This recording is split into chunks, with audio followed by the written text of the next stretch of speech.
아침 7시 한 남성이 마당에서 삼겹살과 오징어를 굽고 있습니다. 진한 냄새가 온 동네로 퍼져나가는데요. 참다 못한 옆집 여성이 대문을 두드리지만 남성은 오징어 굽기에만 몰두합니다. 몇 달째 계속되는 냄새 전쟁. 과연 두 이웃 사이엔 무슨 사연이 있는 걸까요? 자, 교수님, 사방 가족분의 제보인데 옆집에서 나는 냄새.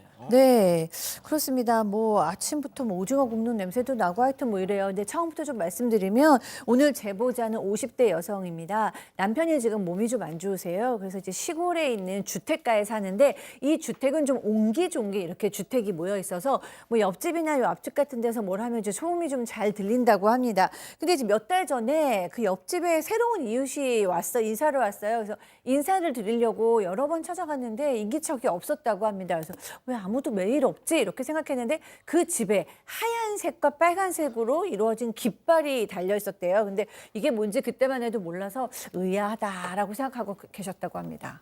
자, 그 깃발의 정체 잠시 후에 알게 되실 텐데, 자, 문제는 다음 날부터 뭔가 그냥 이상한 일이 계속. 네, 다음날 아침 여성은 이 코를 찌를 듯한 뭔가 독한 냄새 때문에 잠에서 깼습니다. 온 집안에 정체를 알 수 없는 매캐한 냄새가 퍼져 있었다고 하는데요. 그래서 여성은 처음에 불이라도 났나 싶어서 집안 곳곳을 뒤져봤는데 냄새의 진원지는 바로 옆집이었습니다. 여성은 혹시 옆집에서 좀 독한 소독이라도 했나 싶어서 처음엔 며칠은 그냥 넘어갔다고 해요. 하지만 냄새 때문에 눈물이 나고 콧물도 나고 머리까지 어지러워서 결국 3일째 되던 날에 여성은 과일을 사들고 옆집을 찾아갔습니다. 자, 그런데 옆집 사람을 보고 이 옆집 사람이 이 사연자, 제보자를 보고는 아이고 막 되게 반가워했다고요. 네, 여성이 문을 두드리니까 웬 화장이 진한 중년 남성이 문을 열어주면서 활짝 웃으시면서 1시에 예약한 분이세요? 라고 물은 거예요. 아니에요, 저 옆집 사람이에요. 그랬더니 웃음기가 싹 가셨다고 합니다. 근데 그때 이제 열린 문틈으로 그 실내를 볼 수 있었는데 벽에는 화려한 그림도 있고 방울도 부채도 북도 징도 있었습니다. 그러니까 이제 무속인이고 집에 신당을 차린 것이었는데요. 보니까 이제 향도 켜져 있고 초도 켜져 있어서 아, 이런 냄새가 굉장히 난다 이렇게 생각이 들었다고 합니다. 그래서 죄송한데요, 냄새가 너무 독해서 그런데 이거 좀 자제해 주실 수 없으시겠어요? 라고 얘기했더니 이렇게 뭔가 화를 내시면서 아니 무당이 향 안 피우면 굶어 죽으라는 거냐 이렇게 도리어 적반하장으로 나왔다고 합니다. 아, 박수무당. 무당이 향을 안 피우면 굶어 죽으라는 소리입니까? 자, 일단 처음엔 후각 테러였는데요. 이제는 청각 테러로 이어집니다. 그렇습니다. 아침 7시예요. 깜짝 놀라서 깼습니다. 왜 그러냐면 갑자기 꽹가리 소리가 나는 거예요. 그래서 또 잠깐 나와봤더니 또 북소리가 납니다. 꽹가리 치고 북도 치고 옆집 남성의 말투로 들렸어요. 그런데 옆집을 보려고 했는데 담장이 높아가지고 직접 확인을 못했습니다. 그래서 이거 아무래도 전체적으로 볼 때 굿하는 것 같다. 그래서 경찰에 신고를 했는데요. 경찰이 출동을 해서 먼저 그 집 옆집 갔다가 이 여성에게 와서 설명을 해줬습니다. 그런데 그 내용 자체는 약간 좀 그래도 괜찮아요. 왜냐하면 직업 특성상 큰 소리를 낼 수밖에 없다라면서 뭐 사과를 했다, 미안하다고 하고 앞으로 자제하겠다 이렇게 말했다고 경찰이 전해줬습니다. 경찰이 이렇게 말하니까 그래도 이제는 좀 진정되겠다라고 생각을 했죠. 자, 역시나 오산이었습니다. 네, 여성은 이번에도 아침부터 이 코를 찌르는 냄새에 잠에서 깼습니다. 알고 보니까요, 옆집 남성이 마당에서 삼겹살과 오징어를 굽고 있었는데요.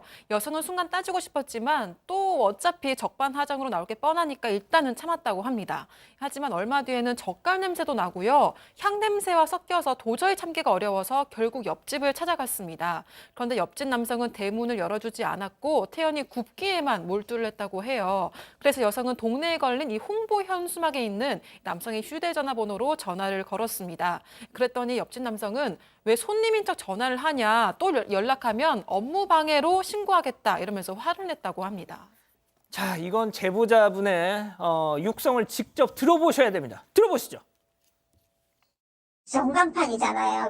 그거 정류장에 거기에 초미세먼지 오늘 나쁨이 이렇게 나오더라고요. 맞아, 무슨 생각을 들었냐면 이 초미세먼지가 이렇게 나빠도 우리 집 마당보다는 여기가 훨씬 내가 숨쉴만 하구나 그 생각이 탁 들더라고요. 우리 집 마당에 숨을 못 쉬어요. 코가 아리고 그다음 목이 칼칼하면서 이 가슴이 막 이렇게 압박이 오는 것 같더라고요.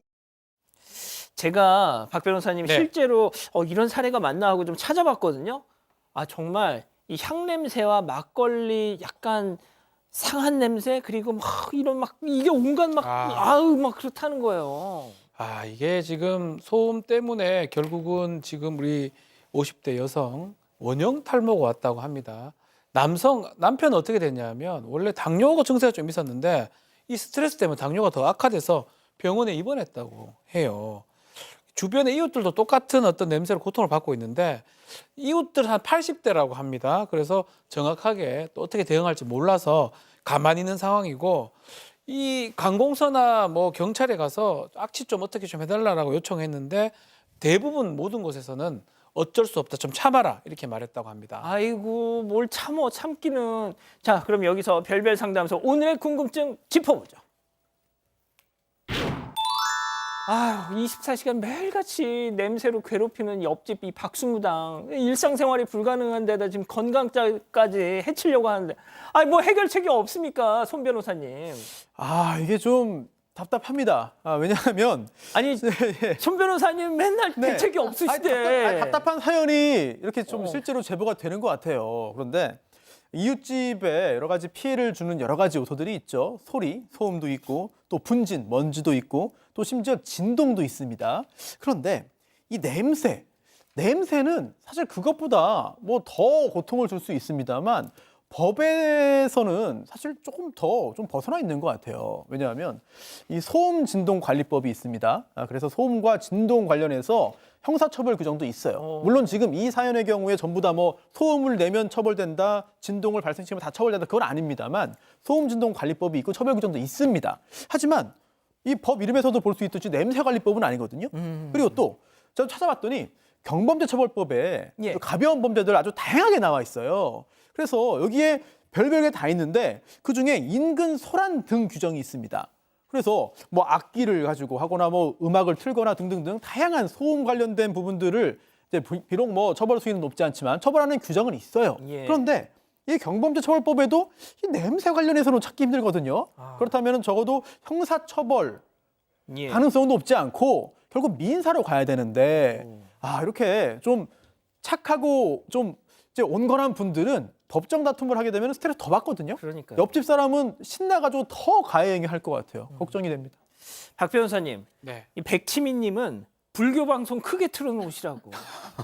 마하바냐 이렇게 하는데. 반야심경 이런 거 틀어놓고. 야, 근데 이게 사실 손변호 좀 얘기했지만 소리나 이런 거는 측정이 가능해요. 냄새가 측정이 조금 어렵습니다. 입증하는 부분에 대해서 민사를 간다고 하더라도 어느 정도 나한테 피해가 발생했기 때문에 손해배상을 하라.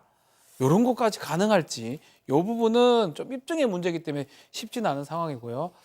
다만 이제 이 사람이 좀 정신을 좀 차리고 무당 이분이 좀 적당하게 그러니까 상린관계라 해가지고 냄새 나는 것도 옆에 이웃한테는 더 피해 안 주게 하는 그런 의무가 있거든요. 그런 의무를 좀 지키는 게 필요하지 않을까 이렇게 보입니다. 아 교수님 제가 방금도 말씀드렸지만 괜히 또 막 이제 막 무속인이 또 막 저주하고 이러면 또 찝찝하잖아. 그러니까 뭐라고 할 수도 없고 이거. 그러니까 뭐 이런 얘기도 했대요. 장수할 관상은 아니고 이 엄마 때문에 자녀들이 박복하다. 막 이런 얘기까지 아이고. 했대요. 막 저주를 쏘아부는 그러네. 건데 아니 이렇게 옹기종기 사는 주택 마을에서 왜 이런 구슬하시고 이렇게 괴롭히시는지 게다가 이렇게 좀 몸이 아프시면 맑은 공기도 좀 쐬시고 쾌적해야 되는데 정말 너무 괴로우실 것 같아요. 저는 좀 이웃들과 함께 행동을 좀 마음을 모아서 정식으로 좀 이렇게 소리를 내지 마라. 그냥 깃발만 달고 조용히 있어라. 이 정도로 약간 좀 강력하게 얘기해야 되지 않을까 하는 생각이 드는데 글쎄요 예. 쉽지 않습니다. 자 우리 가족 여러분들은요. 네, 이사를 가라는 의견이 많았습니다. 엠버님, 방법이 없어 보이는데 이사 가야 될 듯이라고 하셨고요. 아이콩님은 일부러 더 그러는 것 같아요라고 하셨습니다.